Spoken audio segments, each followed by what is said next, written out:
whoever heeds reproof is honored. 12, whoever loves discipline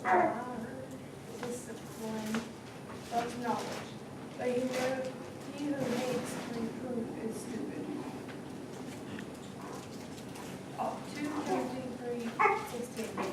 All scripture is given, but inspiration of God is profitable for doctrine, for reproof, for correction, is instruction in righteousness. Hosea 4:6. My people are destroyed for lack of knowledge. Because you have rejected knowledge, I also will reject you from being priests for me. Because you have forgotten the law of your God, I also will forget your children. Acts 8:30-31. So Philippi ran to him and heard him reading the prophet Isaiah and said, Do you understand what you are reading? And he said, How can I unless someone guide me? And he asked Philippi to come and help him and sit with him.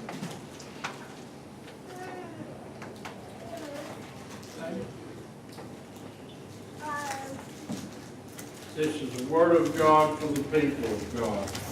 Praise be to God. Praise be to God indeed.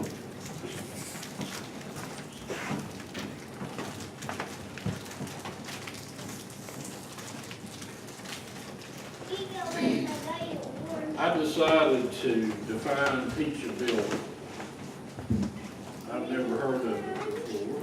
Sounds like a good word. And I started looking around, and I wanted to do it this way. Just didn't work right. I had the word teachable in the, it just didn't work right. English teachers tell you, you can't use teach and teachability to define it. Just didn't work. So I looked it up. It's when you're apt or willing to learn. You know, how many people do you know that they seem like they're not willing to learn? I'm getting some snickers. I mean, they say, you know, you can show them without a doubt that something is a certain way, and they will not, they refuse to believe or learn.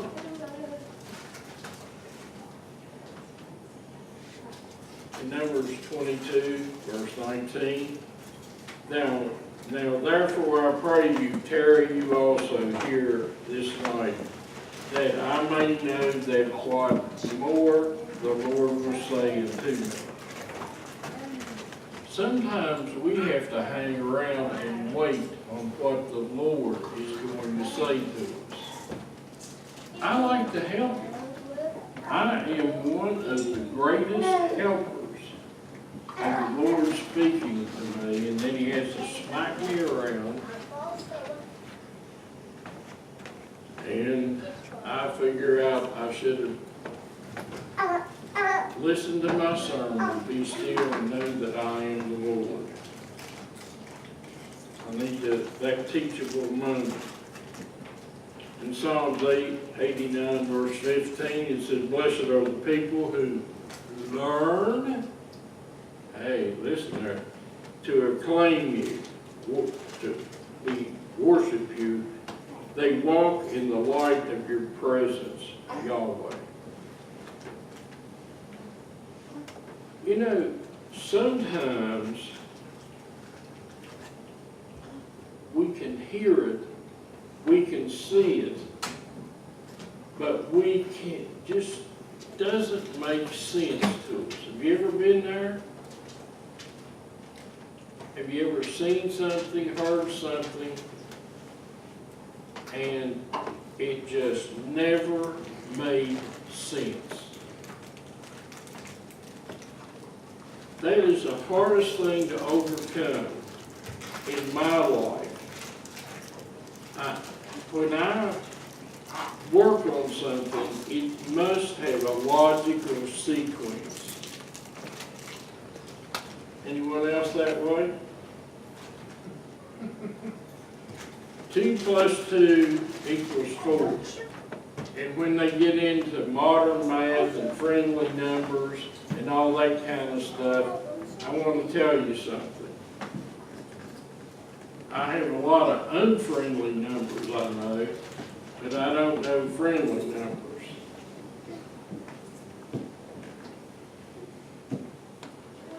Learning, you must have a desire.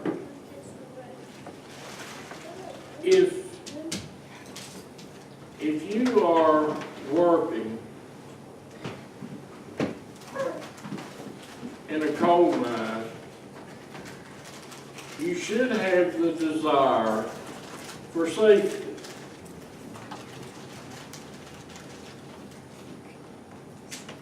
Anyone ask you something? If I decide to go to the coal mine and I really don't want to learn safety, what's going to happen to me?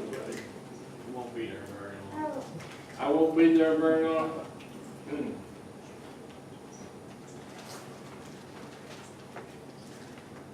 I think our country has desires that are not focused on healthy issues. We have all kinds of desires. You know, we're coming out with a bigger iPhone, faster iPhone, this and that, and we can get more junk put in our head quicker now. Isn't that amazing? We just strive to get more trash put in our head, and then we say, I wonder why everyone is acting so weird in this country. I mean, think about it.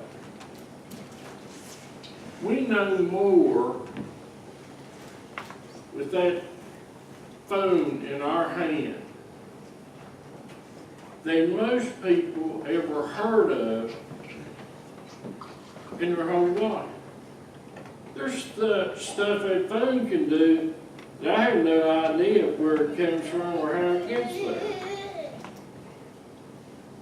But I believe in that phone. You know, Facebook's real, man. They wouldn't lie to you.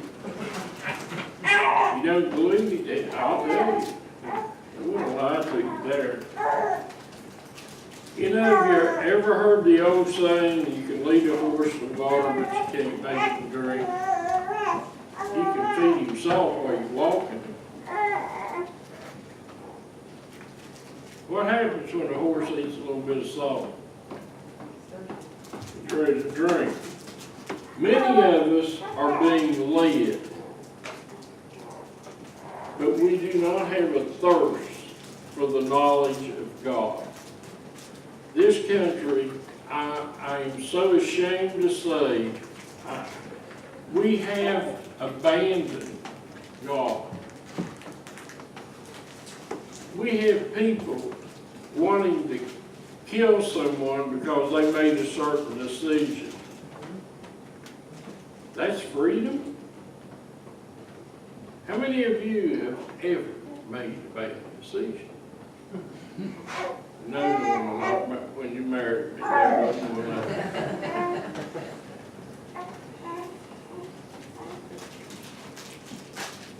I can tell you that everyone on this earth has made a stupid decision somewhere down the line in their life.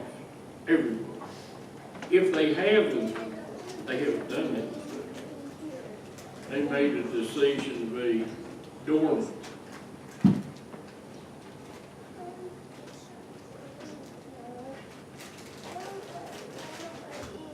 One of my greatest frustrations as an educator was when I was trying to teach someone, an individual, and they had no desire to learn. Have you ever tried that? so much fun. The person, you're trying to explain it to them, you're trying to tell it to them, you're putting everything you've got into it, and then all of a sudden, they look at you and go, I don't need that. That sounds stupid. I want to tell you something. There are two people frustrated in that scenario. One doesn't know he's frustrated, and the other one is quite aware he's frustrated. He or she's frustrated. It's not a good place to be. Just because I understand how to do a certain thing doesn't mean Harry's going to understand it. And just because Harry understands a certain thing about a lawnmower or how it operates or what it can do, doesn't mean I'm going to understand it. He wouldn't put me on one of those machines and turn me loose. I could end up killing somebody, killing myself, tearing up his lawnmowers, which is even worse.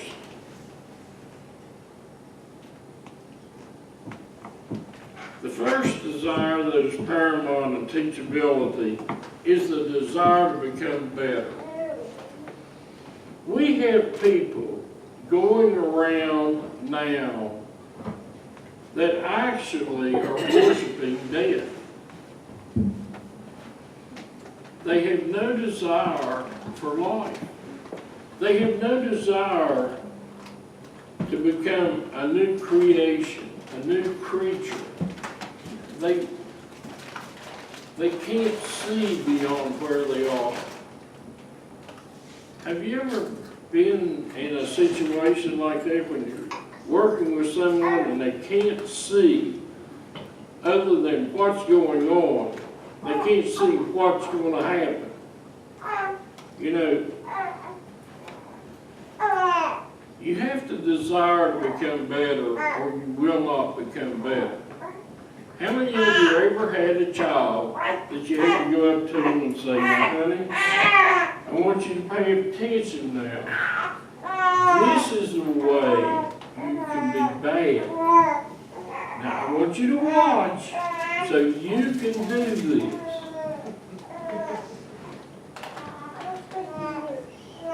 Did you have to do that to any of your kids? They picked that up pretty quick.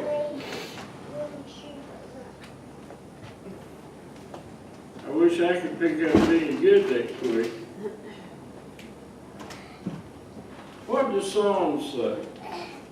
Delight yourself in the Lord. Hey, very blatant instruction. Delight yourself in the Lord, and He will give you the desires of your heart.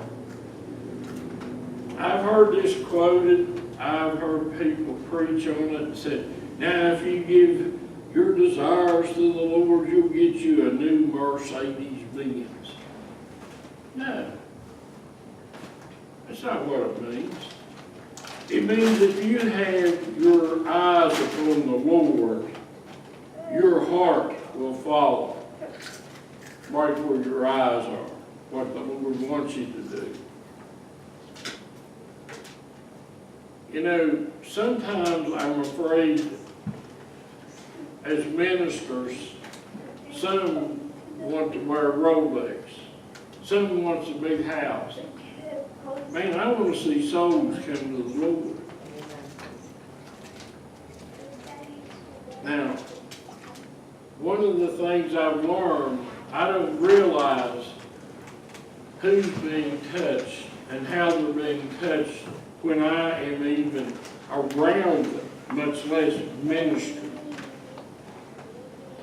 People watch you if you're a Christian. They want to know how do you act. And the way you act directly correlates to the desires of your heart.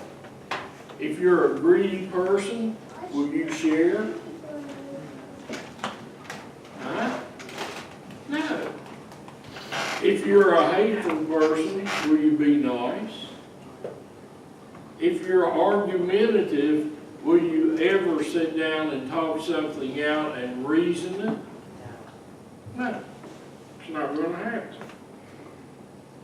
Jeremiah, now listen to this. You will seek me and find me when you seek me with all your heart. I want to tell you something. As a Christian, I'm afraid sometimes I seek, but I don't seek it with all my heart. Because I don't want to give something up. Because I don't want to change somewhere. Because I don't want to do this or that or the other. Because I don't want to sit in the third pew back, or I don't want to come up a certain set of steps. I mean, I can be difficult. I is a very bad person.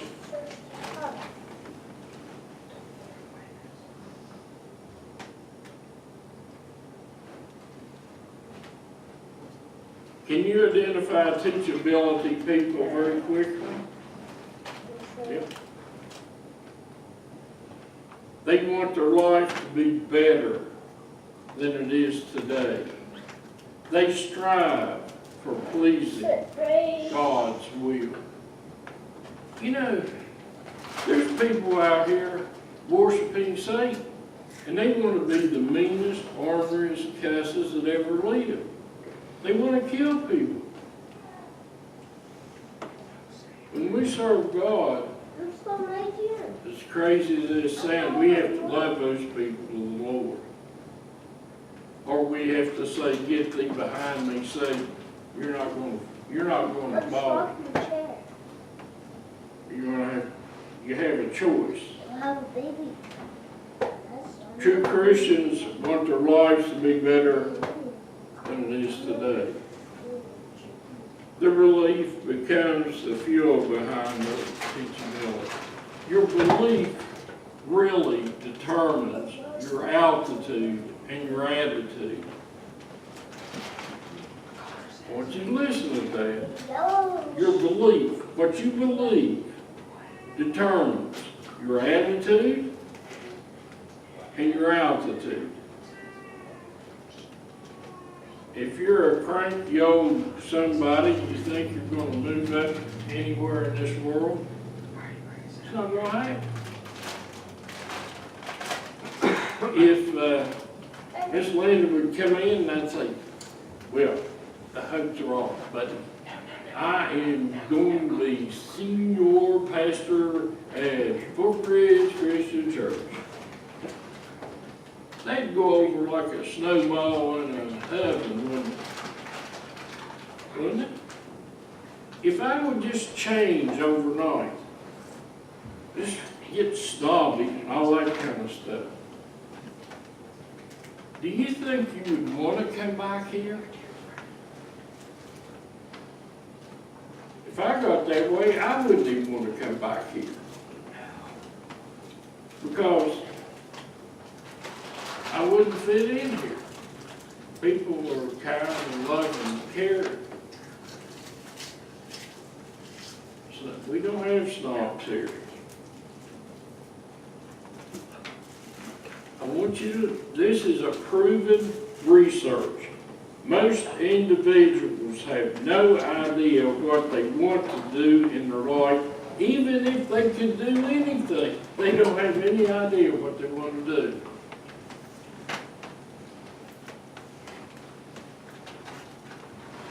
I can stand here and say, I want to be a pastor. I know I can say I want to be a preacher, but I can't say I want to be a pastor. Now that I'm a pastor, I really like it. I really don't want to change it.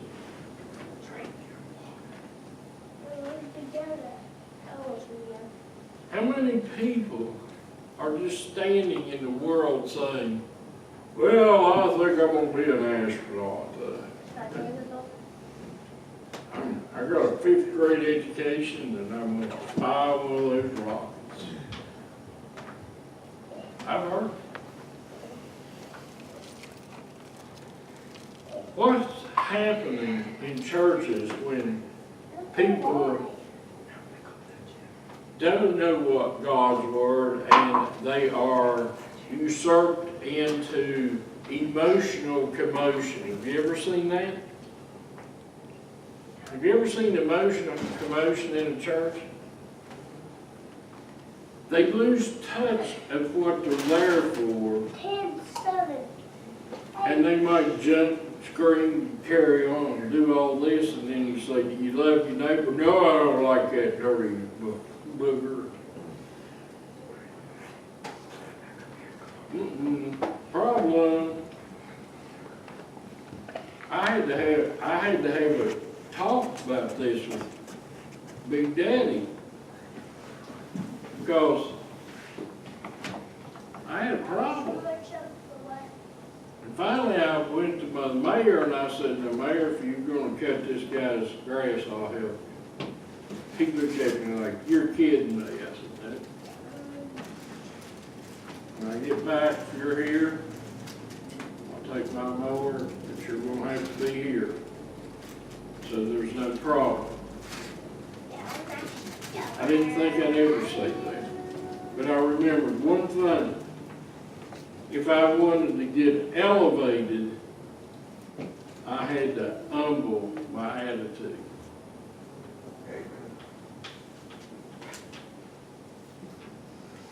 Just couldn't go anywhere with that attitude. It was eating me up. My wife told me that before, so my wife knows. Pretty smart girl, I'll tell you. We guys don't like to hear that from our wives, do we? Harry, have you ever been told that? All the time. You expected that, right? The second desire is needed, that the desire to change. The desire to change. How many of you like to change?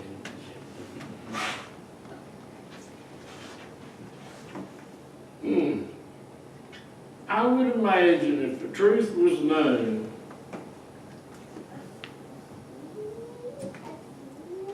probably the way I run a service is crazy, isn't it? Yeah. I drive with poor Miss Mary Evelyn right up the wall. I mean, she'll have everything laid out perfect.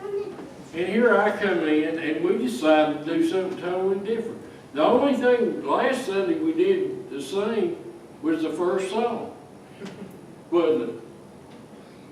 But did you enjoy the service? I had a great time. You know, sometimes change is hard. For you all to put up with me, you talk about change. I am not the normal pastor. I am not the normal preacher. I don't have a normal congregation. Because if you were normal, you'd throw me away. We have to desire to change. Not for change's sake. No, I don't believe in that. Have you ever heard people say, well, I've got 2,000 miles on these tires, I'm going to take them off and change and put some more on. To me, that's kind of like spending a little extra money to maybe get a little more wear out of it.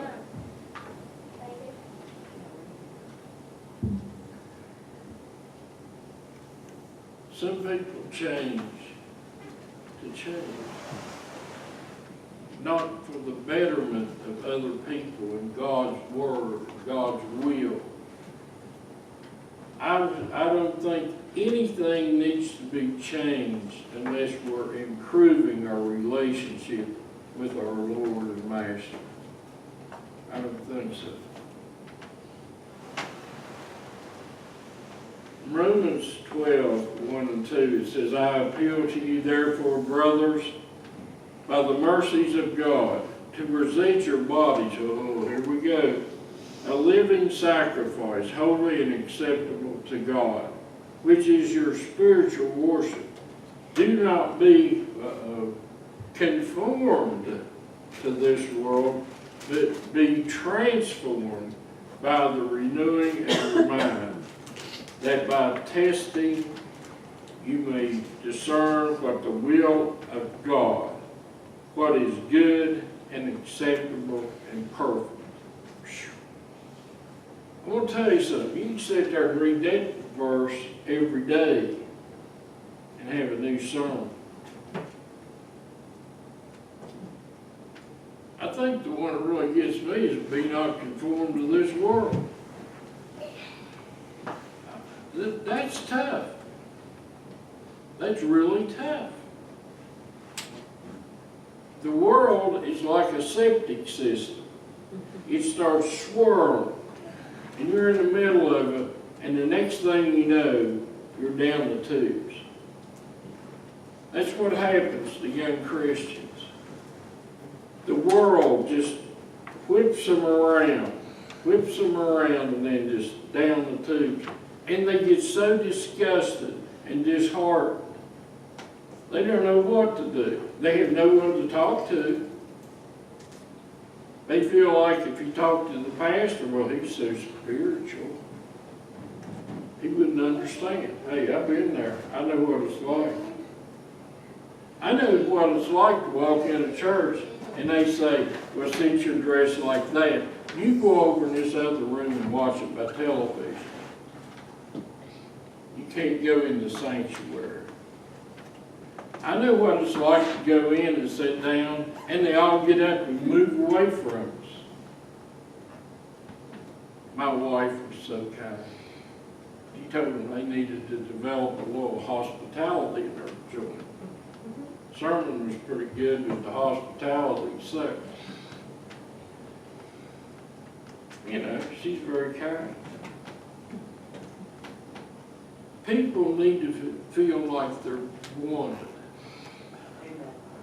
And people in this world today can feel out of place in Walmart because they have no one they feel like they can even talk to or even cares about.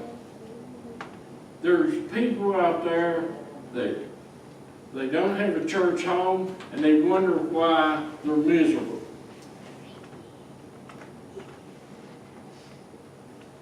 I can tell you what it's like not to have a home. But I can't tell you what it's like, man, when the problems come not to have a church home. You can just say anything you want. I'll stand right up in your face and say, the church stood with me when everything was down. Don't give me any guff. They're good people. Can't say much for the pastor. Therefore, if anyone is in Christ, he is a new creation.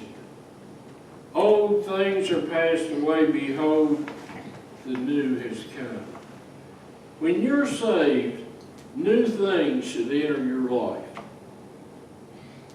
It's not going to happen all real quick.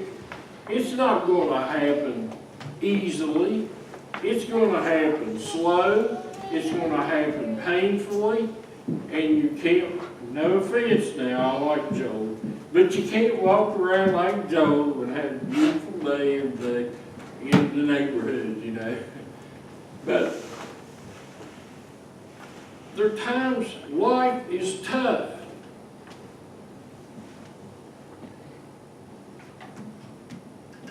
And yes, when it's all said and done, we look back and laugh at it. But when you're going through it, you can't. When you're going through it, it's hell on earth. There's a lot of things you have to deal with in this life to get the old things passed away.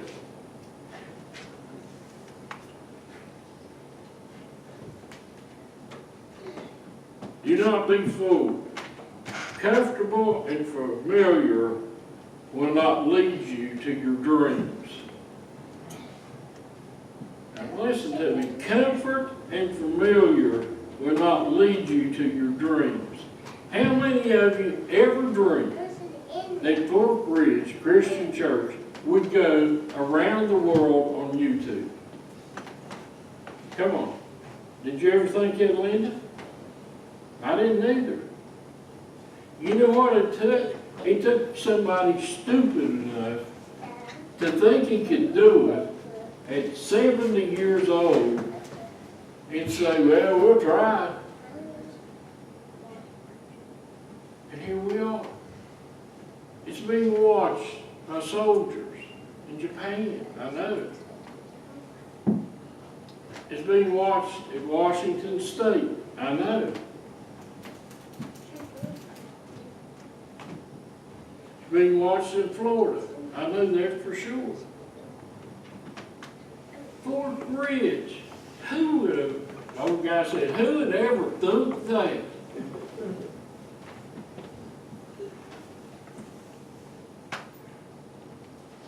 The third desire needed for teachability is the true desire to learn. The desire to learn. Learn something new.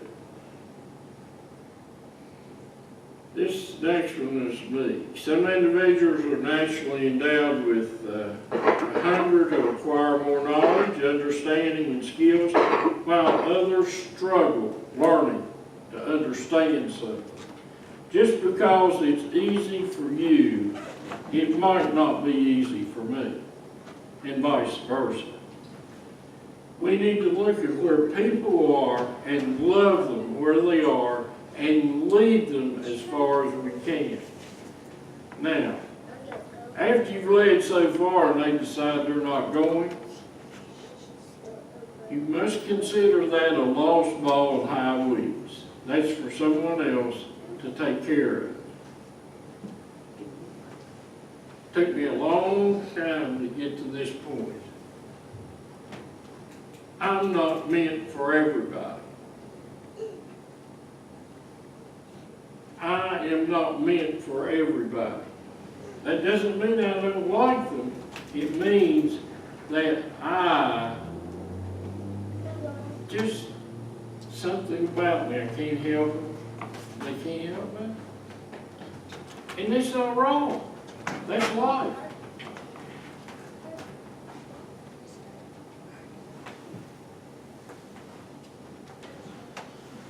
Matthew 9:13. But go and learn what this means. I desire mercy and not sacrifice. Aha. Mercy, not sacrifice. For I did not come to call the righteous, but sinners to repentance. Sacrifice is the law, isn't it?